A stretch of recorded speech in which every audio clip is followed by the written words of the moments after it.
غائب رہتے ہیں، رات کا اکثر حصہ بھی وہ اپنے گھروں سے غائب رہتے ہیں۔ اور ایسے میں جو گھر کے گارجین حضرات ہیں، خاص طور پہ جو والدین ہیں، میں ان سے کہوں گا کہ آپ کو باز پرس کرنی چاہیے، پوچھنا چاہیے اپنی اولاد سے کہ اتنی دیر تک کہاں تھے۔ کیا ہم میں سے کسی کو اس بات کی فکر ہے؟ کیا کبھی پوچھا ہے اپنی اولاد سے؟ ہمارے بچے رات کے 12 بجے تک غائب رہتے ہیں، کیا کسی نے سوال کیا کہ کہاں تھے؟ پوچھنا چاہیے اور سختی کے ساتھ ڈانٹنا چاہیے۔ حق تو یہ ہے کہ مغرب سے پہلے بچے اپنے گھروں میں آ جائیں، تو باز پرس ہوگی، پوچھا جائے گا کہ آپ نے اپنی اولاد کی صحیح تعلیم و تربیت کیوں نہیں کی۔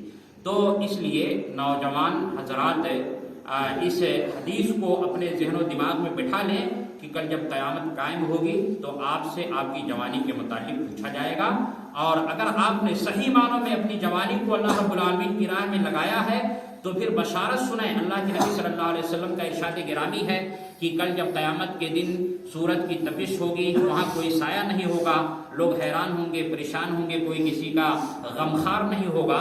تو ایسے موقع پر اللہ کے حبیب صلی اللہ علیہ وسلم نے ارشاد فرمایا، شاب نشأ فی عبادت اللہ، اللہ رب العالمین ایسے نوجوان کو اپنے عرش تلے سائے میں جگہ دے گا جس نے اپنی جوانی کو اللہ کی عبادت میں لگایا، جس نے اپنی جوانی کو مسجدوں میں لگایا، جس نے اپنی جوانی کو اللہ رب العالمین کی راہوں میں لگایا۔ تو ایسے نوجوان کو اللہ رب العالمین کل قیامت کے دن جہاں کوئی سایہ نہیں ہوگا، اللہ رب العالمین اپنے عرش تلے سایہ میں جگہ دے گا۔ تو یہ بشارت ہے گویا نوجوانوں کے لیے ایک طرح سے۔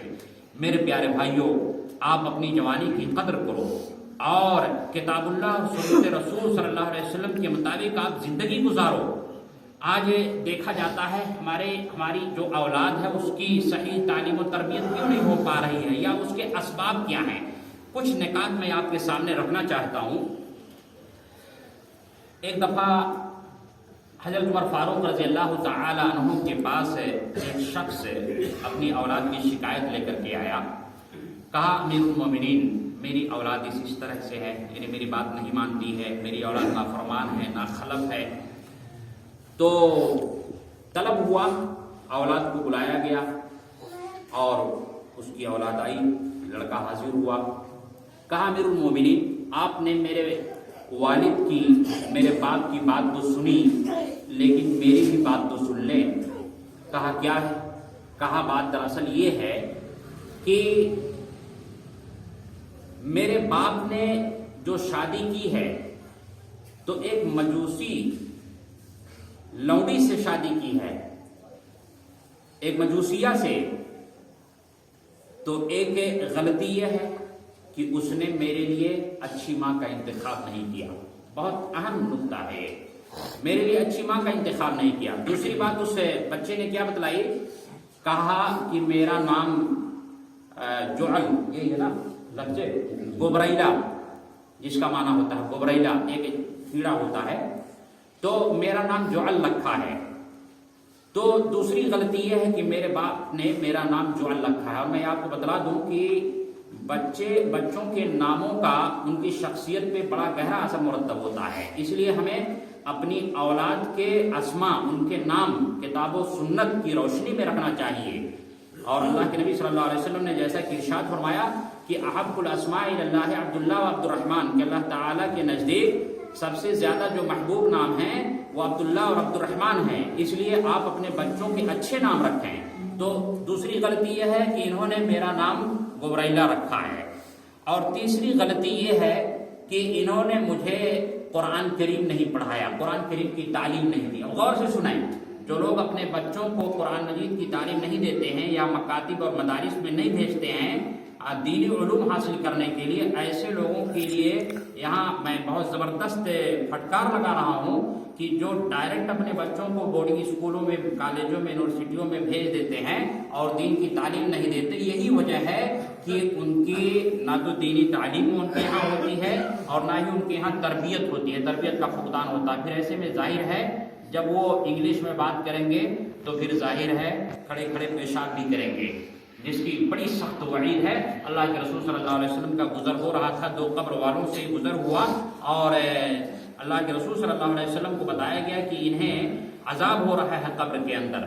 اور اسباب بھی اللہ کے رسول صلی اللہ علیہ وسلم کو بتایا کہ اللہ کے رسول نے صحابہ کرام کو بتلایا کہ انہیں عذاب کیوں دیا جا رہا ہے قبر میں. تو بتلایا کہ ایک قبر والے کو عذاب اس لیے دیا جا رہا تھا کہ فقان یمشی بالنمیمہ، چغلخوری کرتا تھا، اور دوسرے قبر والے کو اس لیے عذاب دیا جا رہا تھا کہ وکان لا یستتر من البول، وہ پیشاب سے بچتا نہیں تھا، پیشاب کی چھینٹوں سے وہ پیشاب کر لیتا تھا. تو آج کھڑے مردوں کی بہت بڑی تعداد ہے جو کھڑے کھڑے پیشاب کر لیتے ہیں اور استنجا بھی نہیں کرتے. یہی وجہ ہے کہ جب ان سے نماز پڑھنے کے لیے کہا جاتا ہے تو کہتے ہیں مولوی صاحب میں ناپاک ہوں. یہ بڑا عذر ہوتا ہے ان کے یہاں، بہت بڑا بہانہ کہ میں ناپاک ہوں اس لیے میں پڑھ نہیں سکتا. اچھا ٹھیک ہے دوسرے وقت میں. تو اس طریقے سے وہ ٹال مٹول کر دیتے ہیں. تو انسان کو ہمیشہ پاک صاف رہنا چاہیے، اور بہت آسان طریقہ ہے کہ آپ پانی لیں اور استنجا کر لیں، اور اگر پانی میسر نہیں ہے تو پھر آپ ڈھیلے استعمال کریں، 3 ڈھیلے استعمال کر لیں، طہارت ہو گئی جہاں پانی نہیں ہے. تو اسلام میں بڑی آسانیاں بشرطے کہ ہم جو اسلام کی سہولتیں ہیں، جو رخصتیں ہیں، ہم انہیں استعمال کریں. تو میں کہہ رہا تھا کہ تیسری چیز اس بچے نے یہ بات کہی کہ میرے باپ نے مجھے پڑھایا نہیں، قرآن کریم کی تعلیم نہیں دی. تو بنیادی غلطی کس کی ہوئی ہے؟ والدین کی، کہ نہ تو اپنی اولاد کے لیے اس نے صحیح ماں کا انتخاب کیا، نہ تو اس کا اچھا نام رکھا، اور نہ ہی اسے قرآن کریم کی تعلیم دی. تو امیر المومنین نے کہا بھائی غلطی تو تمہاری ہے کہ تم نے نہ تو اس کے لیے اچھی ماں کا انتخاب کیا، نہ اس کا اچھا نام رکھا، نہ اسے قرآن کریم کی تعلیم دی. تو وہ جو مقدمہ ایک طرح سے دائر کیا تھا وہ ریجیکٹ ہو گیا، اور الٹے پھٹکار جو امیر المومنین نے اس کے والد کو باپ کو لگائی. تو کہنے کا مطلب یہ ہے کہ گارجین اصل ہوتے ہیں، اور انہیں ہی چاہیے کہ اپنی اولاد کو صحیح ڈگر پہ چلائیں اور اپنی اولاد کے لیے صحیح ماں کا انتخاب کریں. اس لیے میں اس حدیث کی طرف چلتا ہوں، نوجوانوں میں تربیتی جو فقدان ہے